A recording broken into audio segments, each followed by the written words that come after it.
जिस ससुर ने दहेज के लालच में अपनी संस्कारी बहू को रात के अंधेरे में धक्के मारकर घर से निकाल दिया था, उसी ससुर को जब गुंडों ने सड़क पर जलील किया तो एक सरकारी लाल बत्ती वाली गाड़ी ने कैसे सबके होश उड़ा दिए। जानिए एक ऐसी कहानी जो समाज के मुंह पर करारा तमाचा है।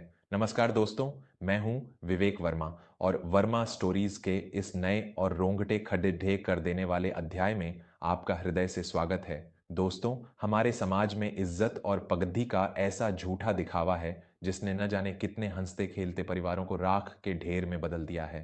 कुछ लोग अपनी खोखली शान और शौकत दिखाने के लिए अपनी हैसियत से बढ़कर कर्ज लेते हैं, और जब वो कर्ज उनकी गर्दन का फंदा बन जाता है तो उसका सारा दोष घर की उस निर्दोष बहू पर मढ़ देते हैं जो अपना सब कुछ छोड़ ढाकर उनके घर आती है। आज की हमारी यह कहानी एक ऐसे ही अहंकारी इंसान की है जिसने अपने झूठे रुतबे के लिए अपने ही हाथों अपने घर में आग लगा दी।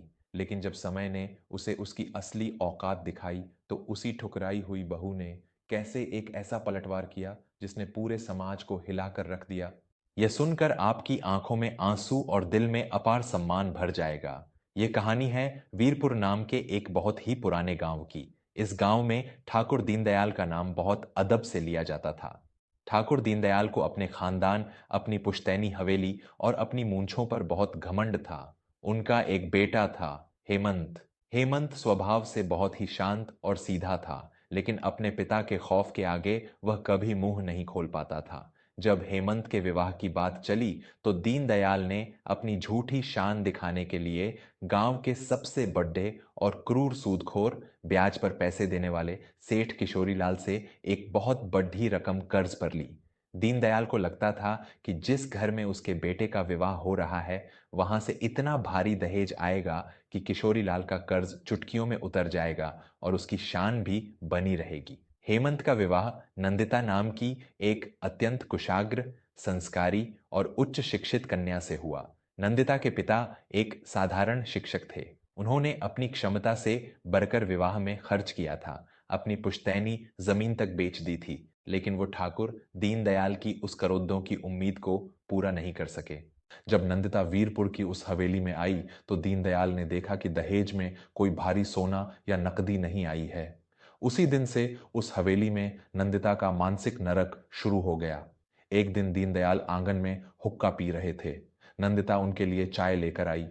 चाय का प्याला रखते ही दीनदयाल ने जोर से उस प्याले को जमीन पर फेंक दिया और चिल्लाते हुए बोले, कैसी चाय बनाई है तूने? इसमें तो तेरे बाप के खाली हाथों की तरह कोई स्वाद ही नहीं है। मैं सोचता था कि मेरे घर में साक्षात लक्ष्मी आएगी, लेकिन तू तो एक मनहूस पनौती निकली। तेरे बाप ने तो कहा था कि अपनी बेटी को सोने से लाद कर विदा करेगा। कहाँ है वो सोना? मुझे तो इस हवेली में सिर्फ पीतल और खोटे सिक्के नजर आ रहे हैं। हेमंत, जो पास ही खद्दा था, उसने डरते हुए कहा, बाबूजी, आप नंदिता को क्यों ताने मार रहे हैं? उनके पिता ने अपनी आखिरी जमीन तक बेचकर यह विवाह किया है। दीनदयाल ने अपनी आंखें तरेरते हुए कहा, तू चुप रहे हेमंत, जोरू का गुलाम बन गया है तू।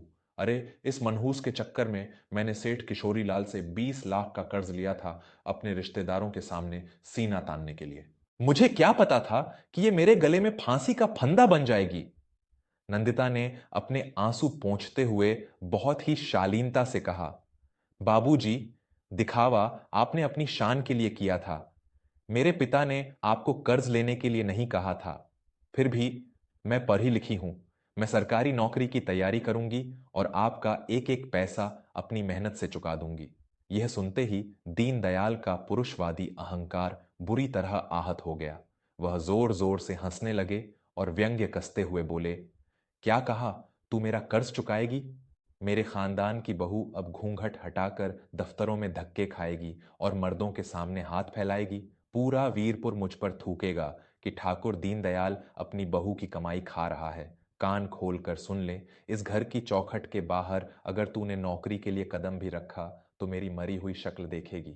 दिन बीतते गए और किशोरीलाल के कर्ज का ब्याज एक भयंकर राक्षस का रूप लेने लगा। एक सुबह सेठ किशोरीलाल अपने 10-15 गुंडों के साथ ठाकुर दीनदयाल की हवेली में घुस आया। उसने हवेली के बीचों बीच खड्डीडे होकर दीनदयाल की इज्जत की धज्जियां उद्दानी शुरू कर दी। किशोरीलाल ने चिल्लाते हुए कहा, सुन ले ओ ठाकुर, तेरी मूंछों का पानी अब सूख चुका है। मेरा 20 लाख का कर्ज अब ब्याज के साथ 35 लाख हो गया है। या तो कल सुबह तक मेरा पूरा पैसा मेरी तिजोरी में पहुंचा दे, वरना परसों इस पुश्तैनी हवेली पर मेरा ताला होगा और तू अपने बेटे बहू के साथ सड्डे डेच पर भीख मांगेगा। पूरा गांव यह तमाशा देख रहा था। दीनदयाल की पगड्डी आज धूल में मिल चुकी थी। अपमान के घूंट पीकर जब दीनदयाल घर के अंदर आया तो उसका सारा क्रोध नंदिता पर फूट पड़ा। तेरी वजह से आज मेरी यह दुर्दशा हुई है। अगर तू भारी दहेज लाती तो आज मुझे यह दिन नहीं देखना पड़ता। निकल जा मेरे घर से। आज ही इस मनहूस साये को मेरे घर से बाहर निकालो। नंदिता ने रोते हुए हाथ जोड़ दे। बाबूजी, मुझे मत निकालिए। मुझे सिर्फ 2 साल का समय दीजिए। मैं राज्य प्रशासनिक सेवा पीसीएस की तैयारी कर रही हूँ। मैं इस घर में अधिकारी बनकर लौटूंगी और उस किशोरीलाल का अहंकार हमेशा के लिए तोड़ डेच दूंगी। दीनदयाल ने नंदिता का हाथ पकड़ा और उसे धक्के मारते हुए मुख्य द्वार से बाहर फेंक दिया। अधिकारी बनेगी तू? जा, जाकर बन ले अधिकारी। लेकिन मेरे घर के दरवाजे तेरे लिए आज से हमेशा के लिए बंद हैं। तेरा और मेरा रिश्ता आज से खत्म। सर्दियों की रात थी। नंदिता सड्डाछक पर अकेली खद्दी थी। तभी पीछे से हेमंत दौड़ता हुआ आया। उसकी आंखों में आंसू थे। वह अपने पिता से बगावत नहीं कर सकता था, लेकिन वह अपनी पत्नी को इस तरह लावारिस भी नहीं छोड़ सकता था। हेमंत ने अपनी जेब से कुछ पैसे और अपनी मां की एक पुरानी सोने की चेन निकालकर नंदिता के हाथों में रख दी। हेमंत ने रोते हुए कहा, मुझे माफ कर देना नंदिता। मैं एक कमजोर पति हूं। बाबूजी का अहंकार उनकी आंखों पर पट्टी बांध चुका है। तुम राजधानी जाओ और अपनी पढ़ाई पूरी करो। मुझे यकीन है कि एक दिन तुम इस हवेली का सम्मान वापस लौटाओगी। नंदिता ने वो चेन थामी और एक गहरी सांस लेकर बोली, बाबूजी ने आज मुझे एक खोटा सिक्का समझकर निकाला है हेमंत जी। लेकिन मैं वचन देती हूं कि मैं इसी वीरपुर की मिट्टी पर एक ऐसा सिक्का बनकर लौटूंगी जिसकी खनक से किशोरीलाल का पूरा साम्राज्य हिल जाएगा। नंदिता राजधानी शहर पहुंच गई, लेकिन वहां का जीवन किसी नरक से कम नहीं था। हेमंत के दिए हुए पैसे कुछ ही महीनों में खत्म हो गए। किताबें खरीदने और कोचिंग की फीस भरने के लिए नंदिता ने लोगों के घरों में खाना बनाने और बच्चों को ट्यूशन पढ़ाने का काम शुरू कर दिया। एक दिन नंदिता की मकान मालकिन सुमित्रा ताई उसके कमरे में आई और चिल्लाते हुए बोली, नंदिता, 3 महीने हो गए तेरे किराए के। अगर आज शाम तक तूने पैसे नहीं दिए तो तेरी ये सारी किताबें और तेरा सामान मैं सड्डी डाक पर फेंक दूंगी। मैं यहां कोई खैरात नहीं बांट रही हूं। नंदिता का कल ही मुख्य परीक्षा मेंस एग्जाम का आखिरी पर्चा था। वह रोते हुए सुमित्रा ताई के पैरों में गिर पड़ी। ताई जी, बस 2 दिन की मोहलत दे दीजिए। मेरा इम्तिहान है। अगर मैं सडेस्क पर आ गई तो मेरे बाबूजी जीत जाएंगे और मेरी सारी तपस्या मिट्टी में मिल जाएगी। सुमित्रा ताई ने कोई रहम नहीं दिखाया। हार कर नंदिता ने अपने गले से अपना मंगलसूत्र निकाला और ताई के हाथों में रख दिया। यह मेरे सुहाग की निशानी है ताई जी, इसे रख लीजिए। इम्तिहान के बाद मैं इसे वापस छुद्धा लूंगी। मंगलसूत्र देकर नंदिता ने अपनी छत बचाई और अपनी परीक्षा पूरी की। इधर वीरपुर में दीनदयाल का अहंकार उसे पूरी तरह ले डूबा। सेठ किशोरीलाल ने हवेली पर कब्जा कर लिया। ठाकुर दीनदयाल और हेमंत को गांव के बाहर एक टूटी हुई झोपड़ी में शरण लेनी पद्धी। जो दीनदयाल कभी पूरे गांव पर हुक्म चलाता था, आज उसे 2 वक्त की रोटी के लिए किशोरीलाल के खेतों में मजदूरी करनी पड़ रही थी। 3 साल बीत गए। इन 3 सालों में दीनदयाल पूरी तरह से टूट चुका था। बीमार और कमजोर दीनदयाल खांसते हुए अपनी झोपड़ी में पद्धा रहता और अपने किए पर पछताता। एक दिन किशोरीलाल का मुनीम झोपड़ी पर आया और बोला, ओए दीनदयाल, कल सेठ किशोरीलाल की पुरानी हवेली जो कभी तेरी थी में उनकी बेटी की शादी का बहुत बड़ा जश्न न है। पूरे जिले के बड़े नेता आ रहे हैं। सेठ जी ने कहा है कि तू और तेरा बेटा कल वहां झूठी पत्तलें उठाएंगे और मेहमानों के जूते साफ करेंगे। अगर नहीं आए तो तुम्हारी यह झोपड़ी भी जला दी जाएगी। हेमंत ने गुस्से में कहा, हम भूखे मर जाएंगे लेकिन उस नीच इंसान की जूठन नहीं उठाएंगे। लेकिन दीनदयाल रोने लगा, हम हार चुके हैं हेमंत। मेरी झूठी शान ने हमें इस कीचडी एच में धकेल दिया है। हमें जाना होगा। अगली सुबह वीरपुर की उसी हवेली में भव्य आयोजन चल रहा था। पूरे गांव के लोग वहां मौजूद थे। हवेली के मुख्य द्वार पर ठाकुर दीनदयाल एक फटे हुए कुर्ते में हाथ में कपद्धा लिए मेहमानों के जूते साफ कर रहा था। किशोरी लाल अपने कुछ मेहमानों के साथ वहां आया और ठहाके लगाते हुए बोला, देखिए सरपंच जी, इसे कहते हैं समय का पहिया। जो कल तक अपनी मूंछों पर ताव देकर पंचायत में बैठता था, आज मेरे मेहमानों की जूतियों की धूल चाट रहा है। और इसका बेटा, जो अपनी बीवी को शहर भगाकर यहाँ साधु बना बैठा है। जो इंसान अपने घर की औरत को इज्जत नहीं दे सका, वो खुद भी एक दिन सड्ढाक का कुत्ता बन जाता है। दीनदयाल की आंखों से खून के आंसू बह रहे थे। वह हाथ जोड़ ढाक कर कांपते हुए बोला, मुझे माफ कर दीजिए किशोरी लाल जी, मैं कुत्ता ही हूं। मैंने अपने अहंकार में अपने ही घर की साक्षात लक्ष्मी को लात मार दी थी। मेरी बहू भागी नहीं थी, मैंने उसे अपनी झूठी नाक बचाने के लिए निकाला था। किशोरी लाल जोर से हंसा। चुप कर बुड्ढे, अब अपना यह रोना बंद कर और झुक कर मेरे इन जूतों को साफ कर। दीनदयाल जैसे ही किशोरीलाल के जूतों की तरफ झुका, तभी दूर से एक भयंकर सायरन की आवाज गूंजी। पूरे गांव में हड्डे-कंप मच गया। एक के बाद एक 4 पुलिस की गाड़ियां और बीच में एक लाल बत्ती वाली नीली सरकारी गाड़ी हवेली के दरवाजे पर आकर रुकी। उन गाड़ियों से भारी संख्या में पुलिस बल उतरा और उन्होंने पूरी हवेली को चारों तरफ से घेर लिया। किशोरीलाल के होश उड़ गए। वह घबराते हुए पुलिस इंस्पेक्टर के पास गया और बोला, अरे इंस्पेक्टर साहब, ये क्या बदतमीजी है। आज मेरी बेटी की शादी है, मैंने तो ऊपर तक सब सेट कर रखा है। ये कौन आया है? इंस्पेक्टर ने कड़कती हुई आवाज में कहा, पीछे हट किशोरीलाल। आज इस जिले की नई जिलाधिकारी, डिस्ट्रिक्ट मैजिस्ट्रेट, डीएम मैडम ने खुद तेरी इस अवैध हवेली पर छापा मारा है। नीली गाड़ी का दरवाजा खुला। एक महिला शान से बाहर निकली। उसने सादे लेकिन अत्यंत प्रभावशाली कपड़े पहने हुए थे। उसके चेहरे पर एक गजब का तेज और सत्ता की चमक थी। वह कोई और नहीं, नंदिता थी। जब दीनदयाल और हेमंत ने नंदिता को उस लाल बत्ती वाली गाड़ी से उतरते देखा, तो उनके पैरों तले जमीन खिसक गई।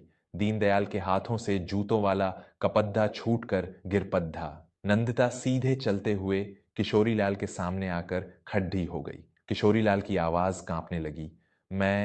मैडम जी, कोई गलतफहमी हुई है। मैं तो इस गांव का एक शरीफ व्यापारी हूं। नंदिता ने किशोरीलाल की आंखों में आंखें डालकर अत्यंत कठोर स्वर में कहा, गलतफहमी मुझे नहीं, तुम्हें हुई थी किशोरीलाल। तुमने सोचा था कि तुम किसानों की जमीनें हड़प कर और अवैध ब्याज वसूल कर हमेशा बचते रहोगे। इंस्पेक्टर, इस आदमी का वो लाल बहीखाता जब्त करो जिसमें इसने पूरे गांव का खून चूसने का हिसाब लिखा है, और इसे अभी इसी वक्त हथकद्दियां पहनाओ। किशोरीलाल घबरा कर बोला, मैडम जी, मेरी बेटी की शादी है, समाज में मेरी बहुत बदनामी होगी, मेरे बहुत ऊंचे संपर्क हैं विधायक जी से। नंदिता ने एक ऐसी दहाड़ लगाई कि पूरा आंगन सन्न रह गया। समाज की बदनामी? जब तुम इस बीमार और बूढ़े इंसान से भरी महफिल में जूते साफ करवा रहे थे, तब तुम्हारा समाज कहां मर गया था? जब तुम अपनी ताकत के नशे में एक परिवार को सड डचक पर फेंक रहे थे, तब तुम्हारी इंसानियत कहां थी? लगाओ फोन अपने विधायक को और कह देना कि इस जिले की नई डीएम नंदिता सिंह है, जो न तुम्हारे पैसों से डरती है और न ही सत्ता के दलालों से। इसे गिरफ्तार करो। पुलिस ने तुरंत किशोरीलाल को हथकद्दियां पहना दी और घसीटते हुए गाड़ी में डाल दिया। पूरी हवेली सील कर दी गई।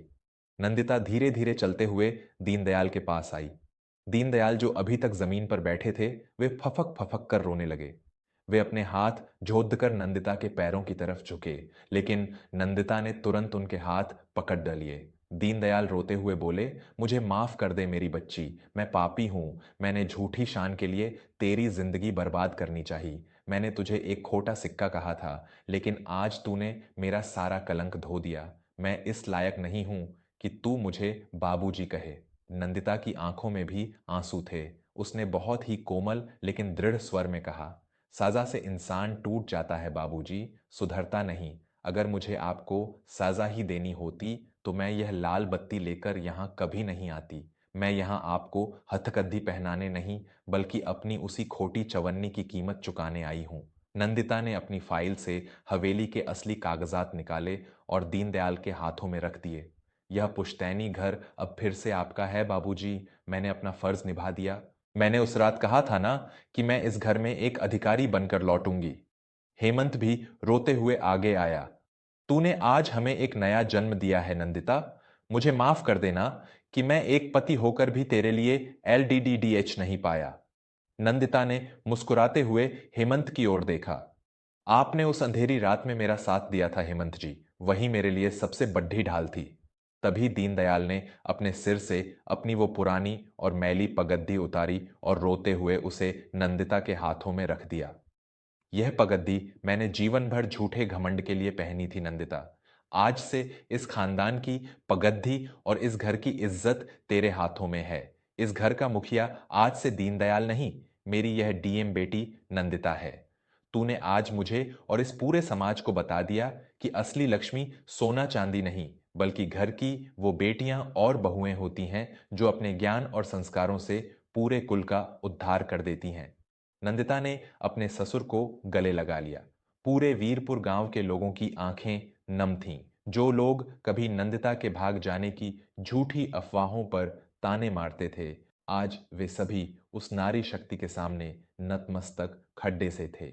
दोस्तों, यह कहानी हमारे समाज के उस कड़ीडी डीएचवे सच का आईना है जहां आज भी औरतों को केवल दहेज की तराजू पर तौला जाता है, लेकिन जब एक औरत ठान ले तो वह अपने अपमान की आग से एक ऐसा सूरज बनकर निकलती है जिसकी रोशनी में बड्ढे बड्ढे अहंकारियों के महल पिघल जाते हैं। क्या आपको भी लगता है कि सच्ची ताकत और सम्मान किसी झूठी शान में नहीं बल्कि शिक्षा और संघर्ष में है? अपनी राय मुझे नीचे कमेंट बॉक्स में ज़रूर बताइएगा। मैं हूं विवेक वर्मा।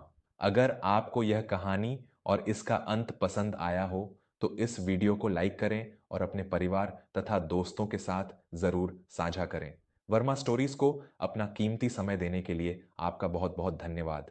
मिलते हैं अगली बार एक और ऐसी ही आंखें खोल देने वाली और प्रेरणादायक कहानी के साथ। तब तक महिलाओं का सम्मान करें और झूठे अहंकार से बचें। नमस्कार।